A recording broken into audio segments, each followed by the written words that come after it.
morning, everyone, and guten Morgen. It's a pleasure to be here and talking to you today. So I think my talk will really connect to the both topics that we discussed a little bit. So both, we started with Jan's opening about talking about the inequalities and the importance of inclusion. Was mentioned by lots of participants, and then we have from Robert the emphasis in innovation. I really would like to push that forward and look at this through the point of view of data, really. So I have a background in computer science, having moved into digital geography. I'm very interested to look at the relationships between data and space, really. And I think that's exactly what I would like to ask here today. Are we going towards an inclusive and empowering digital transformation of cities? Well, my answer to that would be maybe a cautiously not sure, or perhaps we could, but we have to be more attentive to some important issues of inequality that I wanted to explain, to explore with you today. So with this, I think I start from the context of looking at the new availability of data and the data sources that we have here. So as we know, one of the main or kind of resources for smart urban areas, which is the topic of the seminar today, has been data and the possibility of the new sensing infrastructure that we got, sensors, smartphones. It allows us to look at cities in much more granular ways. And also, one particular thing when it relates to citizen engagement and participation, which was also a topic reflected in the science park in Potsdam, is to look at citizens as potential sensors or citizens as producers of new data sources. So I think I've started in this area of looking at urban data and urban cities, and I was really interested to explore more this. But I've realized actually that when you talk about urban data, we're talking about a genus-faced challenge or a two-faced challenge. So the most visible challenge is really what we usually call information overload, right? So we talk, oh, now we have a lot of data. So and then we have like urban science to make sense of this data, and smart cities would be driven by this data. And people usually talk about these high volume streams and structured, which also have credibility and quality issues to have a look from the point of view of big data. But I usually look at the other side of the coin, which is usually simultaneously, which is the information dearth. So the lack of information happens because we have lack of spatial temporal coverage of a lot of the data that we have. We have low integration into decision-making processes and tools, and then sometimes a mismatch between needs and offers, which I provocatively call the no data problem, which I think is as important as the big data, and we have to tackle together. And I think this is perhaps becoming even more visible when we think about inequalities. And here there is a picture of São Paulo in Brazil, a city which is highly unequal. And I will bring some examples from there, perhaps from an extreme case in terms of inequalities, which I think is very useful. And I think especially now thinking about the Black Lives Matter movement has been shown that how these powerful inequalities that we have underlying our society are effective and must be urgently addressed. Also, I think the pandemic, the coronavirus pandemic, has shown how powerful such inequalities are. So you see here in the picture, side by side, two very different neighborhoods: a very wealthy neighborhood and a slum, or a very informal settlement with precarious infrastructure, really.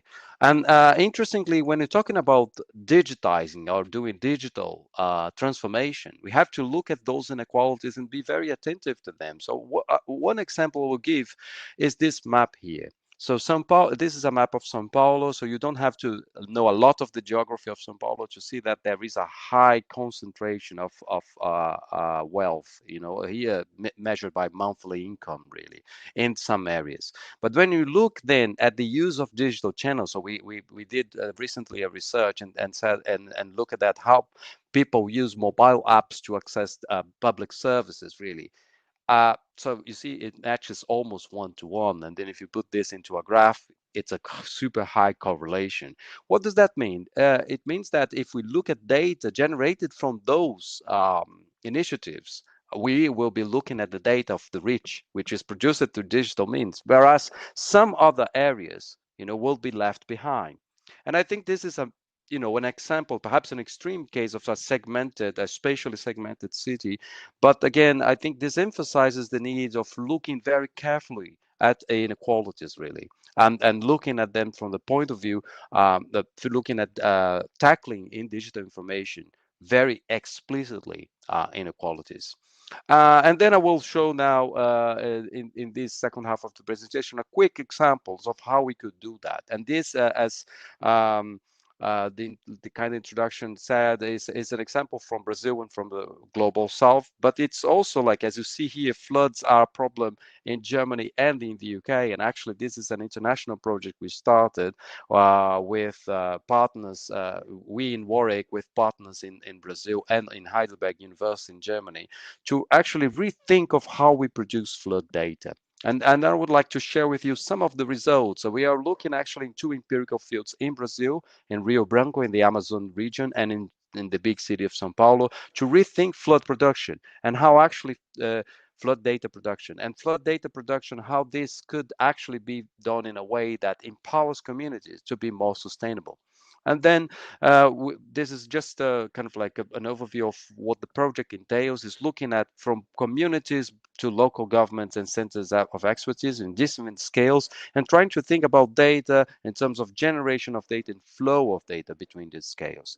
But what I think I would like to share with you is how we are approaching data generation, perhaps in a slightly different way, or expanding the view of what is citizen science and citizen generation. So we are working here with a number of methods, really, to engage people in circulating data.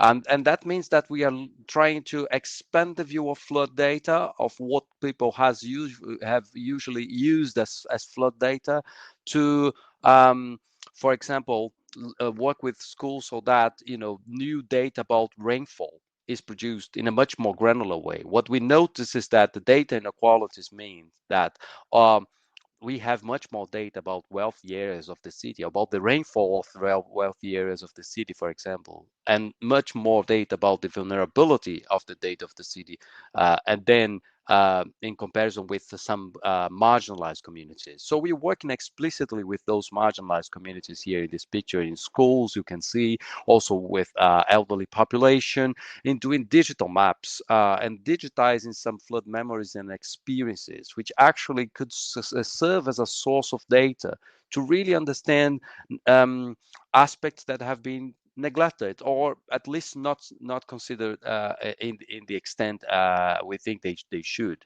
And this is then triggers a way of looking at a process of data generation that at the same time produces data for public policy, but also empowers citizens to rethink how they see their territory, their area, and their problems. And that's what we have been doing here. So we then look at this really from expanding the view on data, and I could say to smart urban areas, to actually look at the methodological challenges that come from the intersection, which we could call transdisciplinary challenges, really.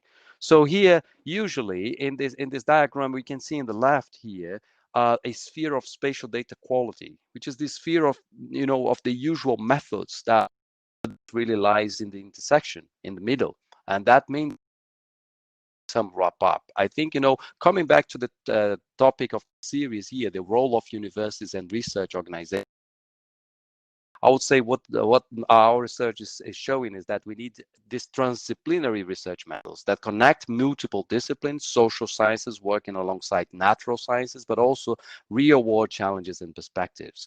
And I think research on how to make urban areas smart has to address very clearly these spatial and social inequalities, so that we really have territorially sensitive digital transformation of cities, so that the digital and the physical and the spaces can be truly empowering. And the last key message I would like to leave with you is that the data generation must be seen as an opportunity for learning and empowerment, whilst also generating data to inform public policy. And if we do this in a co-production and co-design approach, we might be able really to drive the digital transformation of cities towards, in fact, more inclusive and empowering cities. So that's the message I would like to give you, Duro. Thank you very much for the attention.